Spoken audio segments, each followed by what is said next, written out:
നമുക്ക് ഏതെങ്കിലും ഒരു കാര്യം അജ്ഞതയായിരിക്കുമ്പോൾ, ഇഗ്നോറന്റ് ആയിരിക്കുമ്പോൾ നമുക്കതിൽ പേടി അനുഭവപ്പെടും. നമ്മളതിനെ കൂടുതൽ അടുത്തറിഞ്ഞാൽ ആ പേടി കുറയും. കോമ്പറ്റീഷൻ അതുപോലെയാണ്. പൊതുവെ കണ്ടേക്കുന്നത് മത്സരത്തിനെ അതിജീവിക്കാൻ ആളുകൾ അഡോപ്റ്റ് ചെയ്യുന്ന ഒരു മെത്തേഡ് പ്രൈസ് കുറച്ചു കൊടുക്കുക എന്നതാണ്. കസ്റ്റമറുടെ ഒരു പെയിൻ പോയിന്റ്, ഒരു പ്രോബ്ലത്തിനെ നമ്മൾ എങ്ങനെയാണ് സോൾവ് ചെയ്യുന്നതെന്നും അത് നമ്മുടെ കോമ്പറ്റീറ്റർ സോൾവ് ചെയ്യുന്നതിനേക്കാൾ മെച്ചപ്പെട്ട രീതിയിലാണ് ഞാൻ ചെയ്യുന്നതെന്നും നമുക്ക് പ്രൂവ് ചെയ്യാൻ കഴിഞ്ഞാൽ ആളുകൾ പൈസ തരും. യുദ്ധത്തിന് ഇറങ്ങുന്നതിന് മുമ്പേ നമ്മൾ ആരോടുകൂടിയാണ് യുദ്ധം ചെയ്യാൻ പോകുന്നതെന്നും അവന്റെ പ്രത്യേകതകൾ എന്താണെന്നും അറിഞ്ഞിട്ടേ ഇറങ്ങാവൂ.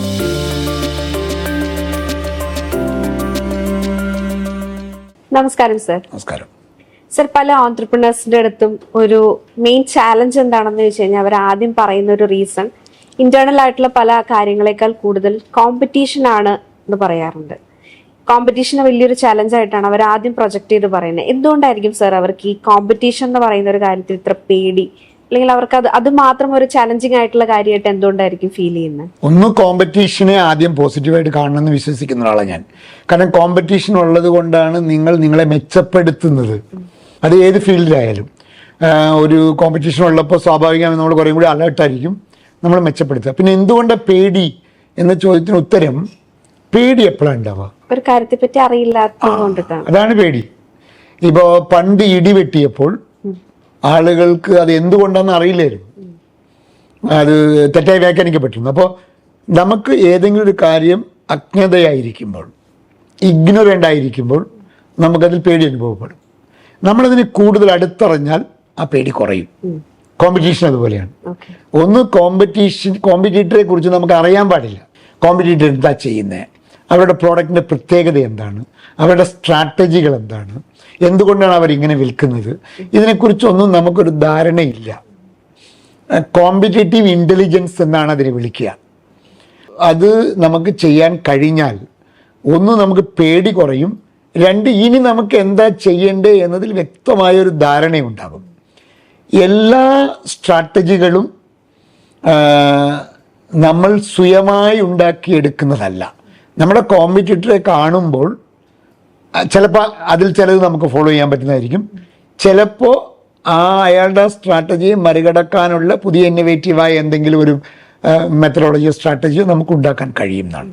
അപ്പോൾ കോമ്പറ്റീറ്റീവ് ഇൻ്റലിജൻസ്, അതായത് നമ്മുടെ കോമ്പറ്റീറ്ററെ കുറിച്ചുള്ള ഒരു പ്രോപ്പറായ പഠനം അനിവാര്യമാണ് എന്ന് ചിന്തിക്കുന്ന ഒരാളാണ് ഞാൻ. ഈ നോ യുവർ കോമ്പറ്റീറ്റർ എന്നുള്ളതാണ് ഒരു ഫസ്റ്റ് സ്റ്റെപ്പ് എന്ന് പറയുന്നത്. ഈ ആദ്യം പറഞ്ഞ പ്രശ്നത്തിന്, ഈ ഫിയർഫുൾ ആണെന്ന് പറയുന്ന ഒരു കാര്യത്തിന്, ഇത് നമുക്ക് എങ്ങനെ ചെയ്യാൻ പറ്റും? ഒരു കോമ്പറ്റീറ്റർ സ്റ്റഡി അല്ലെങ്കിൽ ഒരു അനാലിസിസ് എന്നുള്ള രീതിയിൽ നമുക്ക് എങ്ങനെ ചെയ്യാൻ പറ്റും? ഇപ്പോൾ സാധാരണ നമ്മൾ നമ്മുടെ സ്ഥാപനത്തിന് എങ്ങനെയാണോ വിശകലനം ചെയ്യുന്നത്, ഇപ്പോൾ ഉദാഹരണം നമ്മുടെ സ്ഥാപനത്തിൻ്റെ സ്വാറ്റ് ചെയ്യാൻ പറയും, സ്ട്രെങ്ത്തും വീക്ക്നെസ്സും ഓപ്പർച്യൂണിറ്റിയും ത്രെട്ടൊക്കെ ചെയ്യാൻ പറയും. ഇതുപോലെ തന്നെ ഒരു സ്വാറ്റ് കോമ്പറ്റീറ്റർക്കും ഉണ്ടാവുമല്ലോ. അത് നമുക്ക് അനലൈസ് ചെയ്യാം. അയാളുടെ സ്ട്രെങ്ത് എന്താണ്, അയാളുടെ വീക്ക്നെസ് എന്തൊക്കെയാണ്, അയാൾ ഏതൊക്കെ ഓപ്പർച്യൂണിറ്റികളാണ് നോക്കുന്നത്, അയാളുടെ ത്രെട്ട് എന്തൊക്കെയാണ്, അയാളുടെ USP എന്താണ്, അയാളുടെ കോമ്പറ്റീറ്റീവ് എഡ്ജ് എന്താണ്, എന്തുകൊണ്ടാണ് അയാൾ സർവൈവ് ചെയ്യുന്നത്, എന്തുകൊണ്ടാണ് അയാൾക്ക് കൂടുതൽ സെയിൽ നടക്കുന്നത്, അയാളുടെ ഹിസ്റ്ററി എന്താണ്, അയാളുടെ റിസോഴ്സുകളുടെ കേപ്പബിലിറ്റി എന്താണ്. റിസോഴ്സ് എന്ന് ഉദ്ദേശിക്കുന്ന സാമ്പത്തികമാകാം, അവിടെയുള്ള ഹ്യൂമൻ റിസോഴ്സുകളാവാം. അപ്പോൾ ഇത്തരം കാര്യങ്ങളെക്കുറിച്ചുള്ള ഒരു ധാരണ, ഞാൻ എപ്പോഴും പറയാം, അത് കളക്ട് ചെയ്യാൻ ഒരു നല്ല മെത്തേഡ് നമ്മുടെ സെയിൽസ് പീപ്പിളെ കോമ്പറ്റീറ്റർ ഡേറ്റ കളക്ട് ചെയ്യുന്ന ഒരു ഏജൻ്റായി കൂടി പ്രവർത്തിക്കാൻ നമ്മൾ. എന്തുകൊണ്ടത് പറയാൻ കാരണം, കോമ്പറ്റീറ്റർ എന്ന് പറഞ്ഞാൽ പുറത്തുള്ള ആളാണ്. പുറത്തുള്ള ആളുമായി ഏറ്റവും കൂടുതൽ കോണ്ടാക്റ്റ് ഉള്ളത് സെയിൽസ് ടീമിനാണ്. അപ്പോൾ സെയിൽസ് ടീമിനും മാർക്കറ്റിംഗ് ടീമിനും എളുപ്പമാണ് അത്തരം ഡേറ്റ കൊണ്ടുവരാൻ. അത്തരം ഡേറ്റകളെ അടിസ്ഥാനപ്പെടുത്തിക്കൊണ്ട് കോമ്പറ്റീറ്ററെ നമ്മൾ മനസ്സിലാക്കിയിരിക്കേണ്ടത് അനിവാര്യമാണ്. ഇപ്പം ഈ ഡിഫറൻസിയേഷന്റെ കാര്യം പറഞ്ഞല്ലോ, USP പറഞ്ഞു. ഡിഫറൻസിയേഷൻ പല ഫാക്ടേഴ്സിൽ നമുക്ക് കൊണ്ടുവരാൻ പാടില്ലേ? പ്രൈസിങ്ങിന്റെ കാര്യത്തിലാവാം, നമ്മൾ കൊടുക്കുന്ന സർവീസസിന്റെ കാര്യത്തിലാവാം. അപ്പോൾ ആ ഡിഫറൻസിയേഷനെ കൂടി സാറിനൊന്ന് ക്ലിയർ ആയിട്ട് പറയാൻ പറ്റും? ഞാൻ പൊതുവെ കണ്ടേക്കുന്നത് മത്സരത്തിനെ അതിജീവിക്കാൻ ആളുകൾ അഡോപ്റ്റ് ചെയ്യുന്ന ഒരു മെത്തേഡ് പ്രൈസ് കുറച്ചു കൊടുക്കുക എന്നതാണ്. രണ്ടാമത്തത് ക്രെഡിറ്റ് പീരീഡ് കൂട്ടിക്കൊടുക്കുക എന്നതാണ്. ഇത് രണ്ടും ആത്മഹത്യ ചെയ്യുന്നതിന് തുല്യമാണ് എന്നാണ്. പ്രൈസ് കുറച്ച് കൊടുക്കുന്നതിൽ തെറ്റില്ല, പക്ഷെ മാർജിൻ കളഞ്ഞിട്ട് പ്രൈസ് കുറച്ച് കൊടുക്കുകയാണെങ്കിൽ നിങ്ങൾ ആത്മഹത്യ ചെയ്യാണ് തന്നെ അർത്ഥം. അപ്പോൾ ഫിനാൻഷ്യൽ കോസ്റ്റ് കാൽക്കുലേറ്റ് ചെയ്യാതെ ക്രെഡിറ്റ് പീരീഡ് കൂട്ടിക്കൊടുക്കുന്നത് അപകടകരമാണ്. അപ്പോൾ ഒരു സ്ട്രാറ്റജി ആയിട്ട്, അല്ലാതെ അവർ ചെയ്യുന്നു ഞാനും ചെയ്യുന്നു രണ്ടുപേരില്ലാണ്ടാവും, ഇൻഡസ്ട്രിയുടെ വാല്യൂവും പോകും. ആ പ്രൈസ് കുറച്ച് കൊടുക്കൽ മാത്രമല്ല, എൻ്റെ പ്രോഡക്റ്റിനോ എൻ്റെ സർവീസിനോ എന്തു വാല്യൂ ആണോ ഉള്ളത്. ഇവിടെ വാല്യൂ എന്ന് പറയുന്ന വാക്ക് ഉപയോഗിക്കുന്നത് കസ്റ്റമർക്ക് ഒരു പെയിൻ പോയിന്റ് ഇല്ലെങ്കിൽ ഒരു പ്രോബ്ലം പരിഹരിക്കപ്പെടുമ്പോഴാണ് കസ്റ്റമർക്ക് അത് വാല്യൂ ആയിട്ട് തോന്നുക. ഉദാഹരണം, ഒരു രോഗി ഡോക്ടറെ അടുത്ത് വരുമ്പോൾ തലവേദനയുള്ള രോഗിക്ക് ഡോക്ടർ കൊടുക്കുന്ന ഒരു മരുന്ന് ആ തലവേദന മാറ്റുമെങ്കിൽ ആ മരുന്ന് വാല്യൂ ഉള്ളതാണ്. ആ ഡോക്ടർ ഒരു വാല്യൂ അഡീഷൻ ചെയ്തു. അപ്പോൾ ഡോക്ടർക്ക് പൈസ തരാൻ രോഗിക്ക് വിഷമം ഉണ്ടാവില്ല, ആ മരുന്നിന് പൈസ തരാൻ രോഗിക്ക് വിഷമം ഉണ്ടാവില്ല. അതുപോലെ കസ്റ്റമറുടെ ഒരു പെയിൻ പോയിന്റ്, ഒരു പ്രോബ്ലത്തിനെ നമ്മൾ എങ്ങനെയാണ് സോൾവ് ചെയ്യുന്നതെന്നും അത് നമ്മുടെ കോമ്പറ്റിറ്റർ സോൾവ് ചെയ്യുന്നതിനേക്കാൾ മെച്ചപ്പെട്ട രീതിയിലാണ് ഞാൻ ചെയ്യുന്നതെന്നും നമുക്ക് പ്രൂവ് ചെയ്യാൻ കഴിഞ്ഞാൽ ആളുകൾ പൈസ തരും. ഞാൻ നേരത്തെ പറഞ്ഞ എക്സാമ്പിൾ ഒരിക്കൽ കൂടിയാക്കാം. 2 ഡോക്ടർമാരുണ്ട്. ഒരു ഡോക്ടർ തരുന്ന മരുന്ന് 3 ദിവസത്തിലേ മാറുള്ളൂ, പക്ഷെ അതിനൊരു സൈഡ് എഫക്റ്റ് ഉണ്ട്. എന്നാൽ വേറൊരു ഡോക്ടർ തരുന്ന മരുന്ന് 3 ദിവസത്തിലേ മാറുള്ളൂ, പക്ഷേ സൈഡ് എഫക്റ്റ് ഇല്ല, അതിന് അഡ്വാൻറ്റേജുകൾ കൂടുതലാണ്. ഈ രണ്ടാമത്തെ ഡോക്ടറിന് കൂടുതൽ പൈസ കിട്ടും എന്നതാണ്.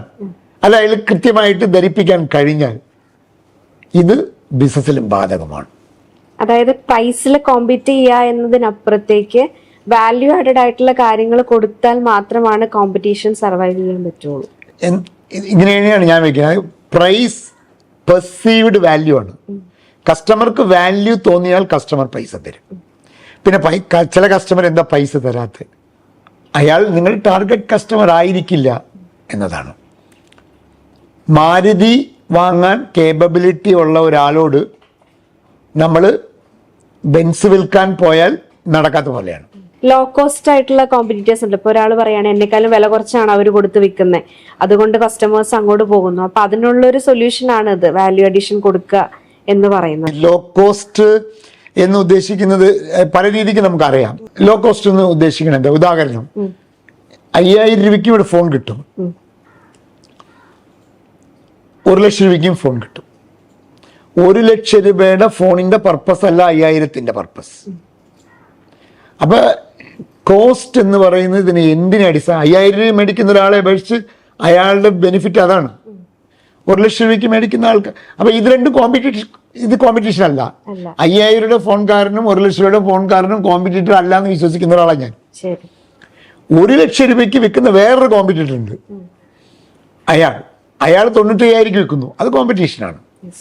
അത് എന്തുകൊണ്ടാണ് അയാൾ 95,000 വിൽക്കണമെന്ന് വെച്ചാൽ ആ പ്രോഡക്റ്റിന്റെ വാല്യൂ ഒന്നില്ലെങ്കിൽ ആ ഒരു വാല്യൂ അഡീഷൻ അയാൾക്ക് ഉണ്ടാക്കാൻ പറ്റിയിട്ടില്ല, ഇല്ലെങ്കിൽ അത് അയാളുടെ ടാർഗറ്റ് കസ്റ്റമറെ ധരിപ്പിക്കാൻ പറ്റിയിട്ടില്ല. എപ്പോഴായിരിക്കും സർ കോമ്പറ്റീഷൻ നമ്മളെ എഫക്ട് ചെയ്ത് തുടങ്ങിയെന്ന് നമുക്ക് മനസ്സിലാക്കാൻ പറ്റുക?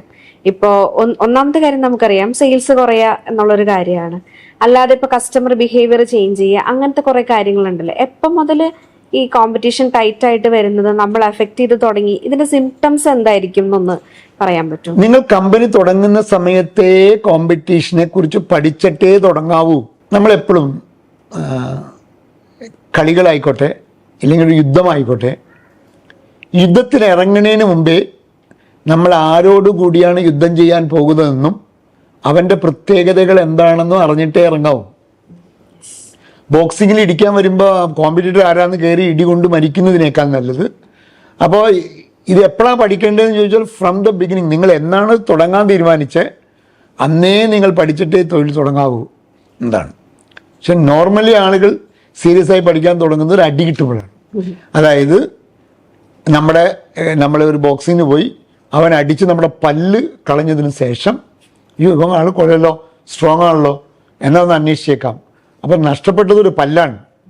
പകരം തുടക്കത്തെ അവൻ പല്ലിടിച്ച് പൊട്ടിക്കുന്നവനാണെന്ന് അറിയാമെങ്കിൽ അതിനുള്ള safety measures, defensive mechanism create ചെയ്തിട്ട് പോകാമായിരുന്നു. ഈ മാർക്കറ്റിലുള്ള മേജർ പ്ലേയേഴ്സിനെ പറ്റി ബിസിനസ് സ്റ്റാർട്ട് ചെയ്യുമ്പോൾ മുതലേ നമുക്ക് ധാരണയുണ്ടാവും. 2 ടൈപ്പ് ഓഫ് കോമ്പറ്റീറ്റർ എല്ലാ ബിസിനസ്സിലും ഉണ്ടാകും. ഒന്ന് ഡയറക്റ്റ് കോമ്പറ്റീറ്റർ, നേരിട്ട് നമ്മളെ മത്സരിക്കുന്ന ഒരു കോമ്പറ്റീറ്റർ. ഉദാഹരണം ആമസോണിന്റെ നേരിട്ടുള്ള കോമ്പറ്റീറ്ററാണ് ഫ്ലിപ്കാർട്ട് എന്ന് പറയുന്നത്. അപ്പം അങ്ങനെയുള്ളത്. ഇൻഡയറക്റ്റ് കോമ്പറ്റീറ്റർ എന്ന് പറഞ്ഞാൽ അത് നേരിട്ട് ആയിരിക്കില്ല, പക്ഷെ അവരുടെ ബിസിനസ് കൂടുന്നതും നമ്മുടെ ബിസിനസ്സിനെ ബാധിക്കും. അപ്പം അങ്ങനെയുള്ള ഉദാഹരണം ഇവിടുത്തെ സൂപ്പർ മാർക്കറ്റുകൾ, ഹൈപ്പർ മാർക്കറ്റുകൾ ആമസോണിനെ അപേക്ഷിച്ച് ഇൻഡയറക്റ്റ് കോമ്പറ്റീഷനാണ്. അപ്പോൾ അങ്ങനത്തെ കാര്യങ്ങളൊന്ന് പഠിച്ച് നമുക്ക് 2 കൂട്ടരിൽ ആരാണ് നമ്മുടെ കോമ്പറ്റീറ്റർ എന്നൊക്കെ പഠിക്കുകയാണെങ്കിൽ വളരെ ഒരുപാട് ഐഡിയാസ് കിട്ടും എന്നാണ് എൻ്റെ മനസ്സിലാക്കുന്നത്. ഈ കോമ്പറ്റീഷനിലേക്ക് വരുമ്പോൾ സ്പീഡ് എന്ന് പറയുന്നത് ഒരു ഇമ്പോർട്ടന്റ് ഫാക്ടർ അല്ലേ? എത്ര ഫാസ്റ്റായി മാർക്കറ്റിൽ വരുന്ന ചേഞ്ചസിനോട് റിയാക്ട് എന്ന് പറയാൻ പറ്റില്ല, അഡാപ്റ്റ് ചെയ്യുന്നോ അല്ലെങ്കിൽ ചേഞ്ച് ആവുന്നോ, അത് വളരെ വാലിഡ് ആയിട്ടുള്ള. ചില കമ്പനീസ് ആണെങ്കിൽ ഇമോഷണൽ ആയിട്ട് അതിനോട് റെസ്പോണ്ട് ചെയ്യും, വളരെ ഭയങ്കര അഗ്രസീവായിട്ട് റെസ്പോണ്ട് ചെയ്യും. അപ്പൊ അതിനെക്കുറിച്ച് എന്താ സാറിന് പറയാൻ? വളരെ രസകരമായ ഒരു കഥ പറയാം. 2 ചെറുപ്പക്കാർ ഒരു കാട്ടിലൂടെ നടന്നു പോവാണ്. നടന്നു പോകുമ്പോൾ പെട്ടെന്നൊരു പുലി അവരുടെ മുമ്പിൽ പ്രത്യക്ഷപ്പെട്ടു. പുലി പ്രത്യക്ഷപ്പെട്ടപ്പോൾ 2 പേരും ഒന്ന് പതറി. അതിൽ ഒരുത്തൻ കുനിഞ്ഞ് താഴെ ഇരുന്ന് അവൻ ഇട്ടിരുന്ന ഷൂവിൻ്റെ ലേസ് ഒന്ന് കെട്ടിയപ്പോൾ നിൽക്കുന്നവൻ ആ ഇരുന്ന് ലേസ് കെട്ടുന്നവനോട് പറഞ്ഞു, എടാ ഇതൊന്നും കെട്ടിയിട്ട് ഒരുങ്ങിയിട്ട് കാര്യമില്ല, പുലി നിന്നേക്കാൾ വേഗത്തിൽ ഓടാൻ കഴിവുള്ളതാണെന്ന് അവൻ പറഞ്ഞു. അപ്പോൾ ലേസ് കെട്ടുന്നവൻ മനോഹരമായ ഒരു മറുപടി പറഞ്ഞു, അതെനിക്ക് നന്നായി അറിയാം, പക്ഷേ ഞാൻ ഈ ലേസ് കെട്ടുന്നത് നിന്നേക്കാൾ വേഗത്തിൽ ഓടാനാണ് എന്ന് അവൻ പറഞ്ഞു.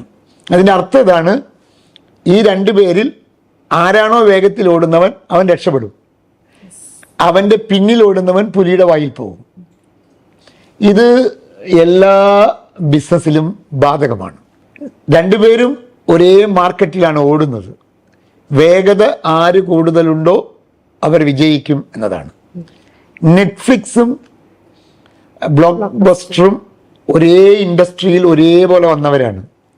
പക്ഷേ ബ്ലോക്ക് ബസ്റ്റർ ഇന്നില്ല, നെറ്റ്ഫ്ലിക്സ് വരാൻ കാരണം നെറ്റ്ഫ്ലിക്സ് ഓരോ കാലഘട്ടത്തിലും പെട്ടെന്നാണ് മാറ്റങ്ങൾ കൊണ്ടുവന്നത്.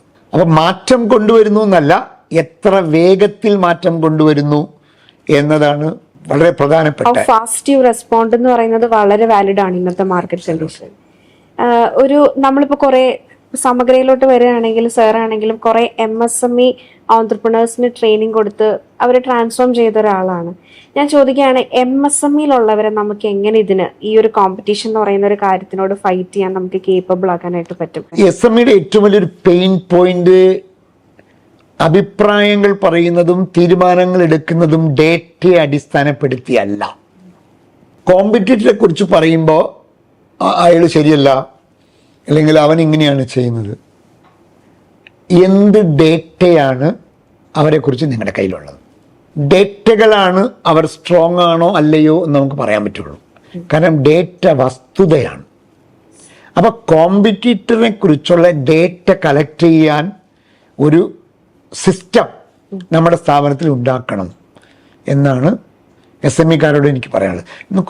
കോർപ്പറേറ്റ്സിലൊക്കെ ഇത് വളരെ ഗഹനമായി നടക്കുന്നുണ്ട്, പക്ഷേ SMEയിൽ അങ്ങനെ ചെയ്യാറില്ല.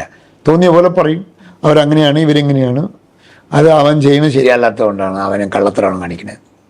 പക്ഷെ എന്താണ് അവർ ചെയ്യുന്നത് എന്ന യഥാർത്ഥമായ ഡേറ്റ കിട്ടുകയാണെങ്കിൽ നമുക്ക് കണ്ടുപിടിക്കാൻ പറ്റും. ഒബ്സർവ് യുവർ കോമ്പറ്റീറ്റർ, അവരുടെ സ്ട്രാറ്റജി എന്താണ്, but never copy cat dum. അതെ, നമ്മൾ കുറെ കാര്യങ്ങളെ പറ്റി പറഞ്ഞു, കോമ്പറ്റീറ്റർ സ്റ്റഡീനെ പറ്റി പറഞ്ഞു, എങ്ങനെ ചെയ്യണം എന്നുള്ളതിനെ പറ്റി പറഞ്ഞു. അപ്പോൾ ഇങ്ങനത്തെ ഒരു ടോക്കിലേക്ക് വന്നതിനും സർ നമ്മുടെ കൂടെ ഒരു ടൈം സ്പെൻഡ് ചെയ്തതിനും വളരെ താങ്ക്സ്. ഇത് കണ്ടുകൊണ്ടിരിക്കുന്ന ഓൺട്രപ്രണേഴ്സിനും ഇത് നല്ലൊരു ലെസൺസ് ഉണ്ടാക്കി തരട്ടെ. Thank you so much for your time sir. നമ്മൾ ഇനി നല്ലൊരു ടോപ്പിക്കായിട്ട് വരുന്നതായിരിക്കും. Thank you.